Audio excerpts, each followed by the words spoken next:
না না না, কালকে সময় মতো আমি মাংস পৌঁছাই দিব। হ্যাঁ আচ্ছা ঠিক আছে। স্যার বলছি ওই দোকানে মাংস কিন্তু আজকে ভেজাল আছে, আজকে যদি যায় না সাড়ে মাংস দিই। সেটা না হয় আমি বুঝবো, আপনি আপনার চরকায় তেল দেন। ভালো আছেন স্যার? কালকে মাংস কেমন ছিল? মাংস খুবই ভালো ছিল, আমার বাবা মা খুব পছন্দ করেছে। কাল আমাদের বাসায় একটা প্রোগ্রাম আছে, তো রান্না বান্না অনেক কাজ আছে, ভাবতেছি তোমাদেরকে দিয়ে করো। স্যার আপনি আমার এখন কিসের প্রোগ্রাম হইব আর কখন হইব, কোথায় হইব? আগামীকাল আমাদের বাড়িতে একটা জন্মদিনের প্রোগ্রাম হবে, তোমরা কি করতে পারবা? হ্যাঁ অবশ্যই পারবো। আপনি ঠিকানার নাম দেন। এই কার্ডে আমার বাসায় অ্যাড্রেস আছে, এখানে আসলে হবে। আচ্ছা ঠিক আছে, আমরা সময় মতো চলে আসুন। আপনি কোনো চিন্তা করেন না, কালকে খান চাচারে নিয়ে আমরা সকাল সকাল চলে যাবো। খান চাচা আবার কে? আরে খান চাচাই তো আসল কারিশমা, সেই তো রান্নাটা করবো। এর রান্না খাই তো আপনারা পাগল হয়ে যাবেন। স্যার হয় আমার বাপের কথা কইতাছে।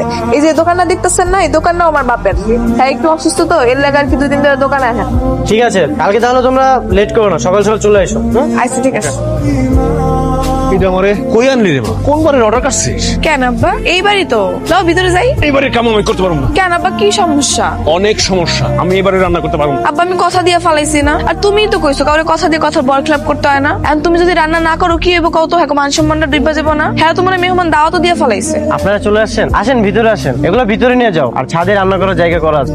ওস্তাদ এখানে রান্না করতে চাইতেছে না। আঙ্কেল আপনার রান্নার এত প্রশ্ন শুনে এই জন্যই তো আপনাকে ঠিক করেছি। আঙ্কেল আমরা অলরেডি সবাইকে দাওয়াত দিয়ে ফেলছি, এখন যদি এমন কথা বলেন তাহলে কিভাবে হবে? আমার ফ্যামিলির তো একটা মান সম্মান আছে, তাই না? দেখছো আব্বা কইছি না, লও এরকম করো না, লও। আঙ্কেল ভিতরে আসেন, ভিতরে নিয়ে যাও এগুলো। শোনো, এইখানটাতে তোমাদের সব রান্না বান্নার ব্যবস্থা করা হয়েছে, তোমরা নিজেদের মতো করে গুছিয়ে নাও রান্না করার জন্য। আর ছাদের ওই পাশটা আর বাসার ভিতরে মেহমানদের খাওয়া দাওয়ার ব্যবস্থা করো। কি বলে ডেকোরেশনের লোক আসবে, সবকিছু ব্যবস্থা করো। আচ্ছা বাসার ভিতরে চলো, তোমাকে একটু ঘুরিয়ে দেখ। মোনা এদিকে শোন। আব্বা ডাকতেছে। ঠিক আছে যাও। কও আব্বা। এনে কাগজ কলম নে, তুই ওই ভিতরে যা, ভিতরে গিয়ে শুনবি কতজন মানুষের খাওয়া নেবো, রোস্ট কয় পিস হইব, পোলা মাংস হইব নাকি তেহারি হইব, সব শুই না লিখে লইবি যা। এদিকে আমি বুঝবো আব্বা, তুমি যাও। না বুঝার কি আছে, একদিন কি শিখছ?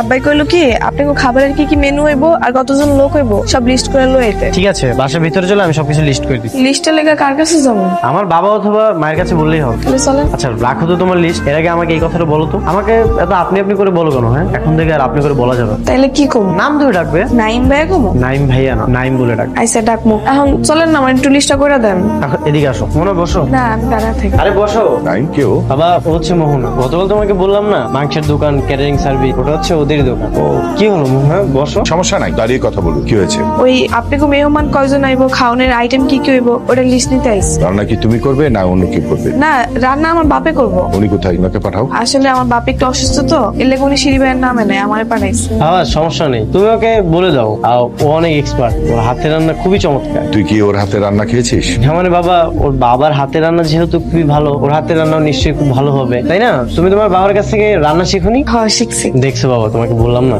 আচ্ছা এই যে লিস্ট করে রেখেছি, এগুলো অ্যারেঞ্জ করো। আর সন্ধ্যের মধ্যে কিন্তু রান্নাটা শেষ করতে হবে, কারণ গেস্ট কিন্তু সন্ধ্যার পর পরই আসবে। আচ্ছা ঠিক আছে, আমি তাহলে যাই। কিরে মুন্না, তুই রেডি না? হ্যাঁ পা চলেন, ব্যাগ জোর সব নিছোস? সব নিচে চলেন।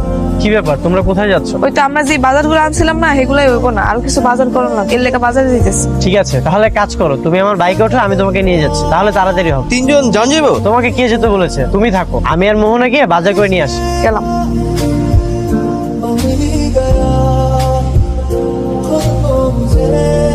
সবই বুঝছি, মায়া মানুষ পায়া পঙ্খিরা যে করে উড়াল দেওয়া লয়ে গেলে। আর আমার স্কুল থেকে জিগেলো না, কিরে মুন্না তোর কি কষ্ট হইতেছে? তোর একটু সাহায্য করুক, আমাদের লাইফটা না খুবই কষ্টের।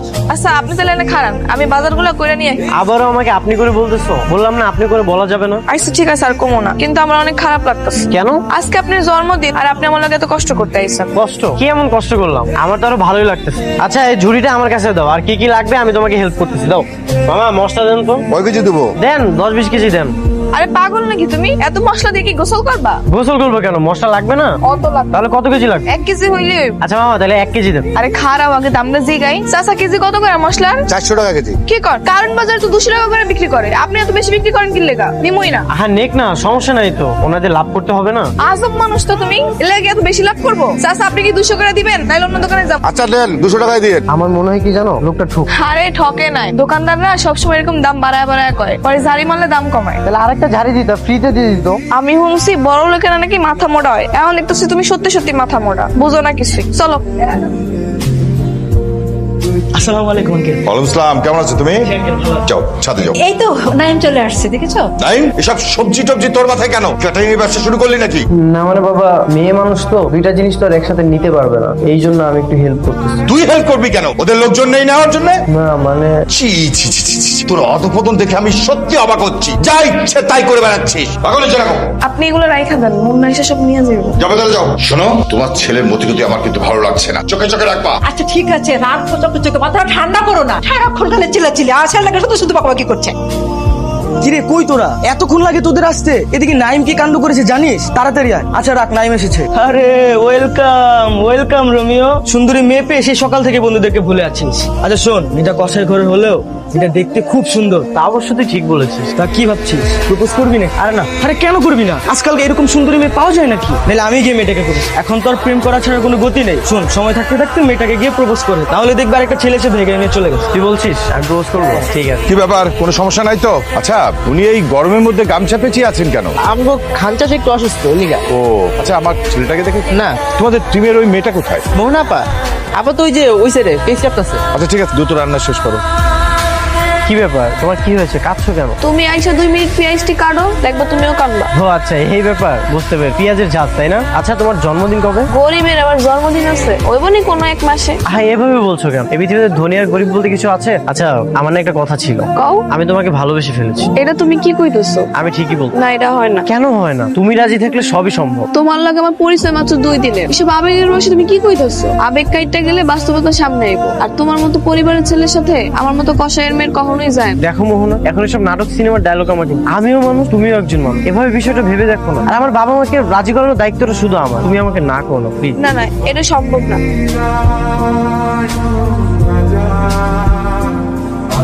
নাইম, ছি ছি ছি ছি, ছি, এইরকম একটা মেয়ের সাথে এইভাবে মেলামেশা করছিস? এই শিক্ষা দিয়েছি? কি হলো রে মুন্না? চল তো দেখি। বাবা আমি ওকে ভালোবাসি। চুপ! আর একটা কথা বলবি না। ভালোবাসি এই শব্দটা আর যদি উচ্চারণ করিস, তোকে আমি কেটে নদীতে ভাসায় দিব। এই মেয়ে, তোর সাহস কি করে হয় আমার ছেলের দিকে নজর দেয়ার? তোর এত বড় দুঃসাহস হয় কি করে? ছোট লোক, তোকে আজকে মেরেই ফেলবো। খবর তো স্বামী, ভুল করে হলেও আমার মেয়ের গায়ে হাত দিবি তুমি? ও বুঝতে পেরেছি, তাহলে এই নাটকের আসল গুরু হচ্ছে তুমি, আর এই ছোট লোক মেয়েটা তোমারই মেয়ে। ছোট লোক আমার মেয়ে না, ছোট লোক তুই। সম্পত্তির লোভে ভাই হয়েও তুই গত 20টা বছর আমার কোনো খোঁজ খবর রাখিসনি। আমি যদি চাইতাম, এখনো যদি কেস করি, এই বাড়ির অর্ধেকটা আমার হবে, কিন্তু আমি কোনো দাবি রাখিনি। সৎ ভাই হওয়া সত্ত্বেও আমি আমার বাবার সমস্ত সম্পত্তি তোকে দিয়ে আমি গ্রামের বাড়িতে চলে গিয়েছিলাম, কিন্তু আজ 20টা বছর তুই একবারের জন্য আমার খোঁজ রাখিসনি। আর তুই বলছিস আমরা ছোট লোক? বেঈমান কোথাকার। আর শোন, আমরা যদি চাইতাম আমরা এই সব কিছু ফেলে দিয়ে চলে যেতে পারতাম, কিন্তু আমি যাইনি, কারণ তোর সম্মান নষ্ট হবে। তুই আমার ছোট ভাই, একমাত্র ছোট ভাই। চল তাড়াতাড়ি রান্না শেষ করে মেহমানদের খেতে দিতে হবে, তারপর আমরা চলে যাবো।